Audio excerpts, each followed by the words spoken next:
Bienvenue sur l'épisode 3 des évolutions de Turnshop, dans lequel je vais parler de l'histoire de Turnshop et de comment on en est arrivé jusqu'ici. Normalement Arthur devait être là sur cette vidéo, mais malheureusement il est aux urgences parce qu'il s'est planté un bout de ferraille dans les yeux. Donc je vais être tout seul à raconter notre histoire. Donc il faut savoir qu'avec Arthur, qui n'est pas là mais qui aurait dû être juste ici, on est potes depuis très longtemps, on est amis d'enfance. On faisait du sport ensemble au SPN Verne, c'est un club d'athlétisme dans l'Eure. Et on s'est liés d'amitié, on a passé nos années lycée avec toute une team et c'était des années fort sympathiques ma foi. Petit à petit donc on a chacun fait nos vies. Moi je suis parti dans le nord de la France faire des études, Arthur il est resté en Normandie, donc moi j'étais dans vraiment le milieu de l'événementiel. Et Arthur lui il a étudié et travaillé dans l'électrotechnique et après il s'est reconverti dans le web design. Pendant le Covid on s'est retrouvés. On s'est confinés ensemble et du coup on s'est vraiment rapprochés. Avec Arthur il y a toujours une espèce d'alchimie dans le travail. C'est vrai qu'on travaille bien ensemble et la communication elle est bonne. Fin du Covid, bam, on retourne chacun faire nos trucs. Moi mes études à Lille, Arthur ses études à Rouen. Arthur il avait une trottinette électrique à cette époque et c'était plutôt sympa donc on lui empruntait tous. C'était une petite trotte importante mais c'était déjà super rigolo. Et puis plus le temps passe, plus on voit qu'il y a des trottinettes électriques, on comprend que c'est pas seulement Arthur qui s'est dégoté une trotte juste pour le fun. Il y a un intérêt dans ce moyen de déplacement et avec Arthur on commence vraiment à s'y pencher, à regarder ce qui se fait, à étudier le marché, etc. Et au tout début nous on voulait ouvrir une franchise parce qu'on n'avait jamais tenu de magasin, on n'avait jamais été dans le commerce, on n'avait jamais été commerçant. Donc on se rapproche d'un de nos concurrents actuels, on commence à faire le tour de leur magasin. Voilà, et bam, ils nous font une propos pour ouvrir un magasin.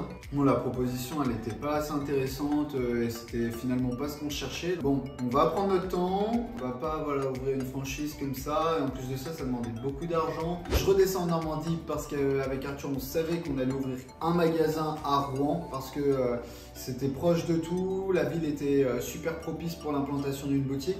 Donc on se dit, ok, on se met en auto-entrepreneur et on répare des trottinettes comme ça sur notre temps libre. Une page Google, un site internet, une page Facebook, on met un peu de pub. On voyait qu'en fait il y avait peut-être un business à faire dedans. Donc on a commencé en fait à poster des annonces sur le Bon Coin et donc on a commencé à avoir de plus en plus de clients et encore plus depuis qu'on a notre site internet. Donc au début c'était deux appels par semaine, voilà. Mais il y en avait quand même. Il faut savoir qu'on réparait dans une cave, dans la cave de chez moi. Donc on avait aménagé la cave en atelier, la cave elle devait faire 6 mètres carrés, donc c'était quand même très petit. Il y a certains clients qui avaient peur, ils ne voulaient pas rentrer dans la cave, ils ne voulaient pas nous laisser leur trottinette parce que ça rassure pas, hein. Deux mecs dans une cave à peine éclairée. La plupart des personnes un peu sensées, tu vois, c'est pas hyper rassurant. Il y a des clients qui nous font confiance, et puis ils trouvent ça même limite, c'est une expérience de venir dans la cave. Pour l'instant, les deux amis travaillent dans cette cave de 3 mètres sur 4. Pas terrible pour leur visibilité et pourtant, les débuts sont plutôt prometteurs.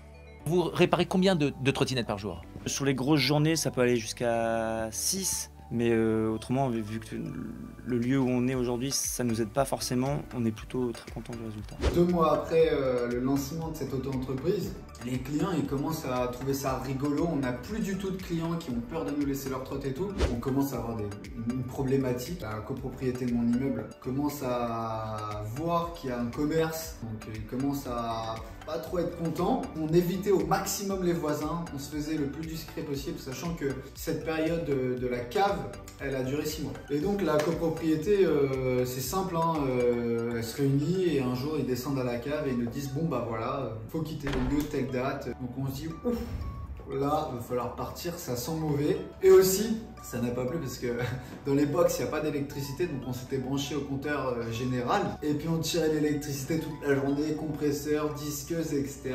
De base ils voulaient me surfacturer mon électricité perso. Je leur avais pas tout dit, je leur avais dit on utilise juste une petite lumière, ça coûte 2 € par mois, c'est bon. On met fin aux réparations, on coupe, on dit sur nos réseaux, sur notre site internet, ok là on arrête de prendre des clients et on va se concentrer pour ouvrir un magasin. Moi c'est simple, j'arrête mes études. études, j'étais en train de faire un master. Et Arthur, comme il avait fini ses études, ça tombait bien. Donc là, bam, on est full dispo. Donc démarche auprès du comptable, des banques, des assurances. On n'avait pas d'argent de côté, pas d'expérience dans le commerce, etc. Vous imaginez que deux jeunes qui sortent d'études, qui n'ont jamais tenu de magasin, pour se faire assurer, c'était mission. Les banques, on a eu 20 000 refus. On a eu de la chance, on a eu des partenaires qui ont cru en nous, qui nous ont fait confiance.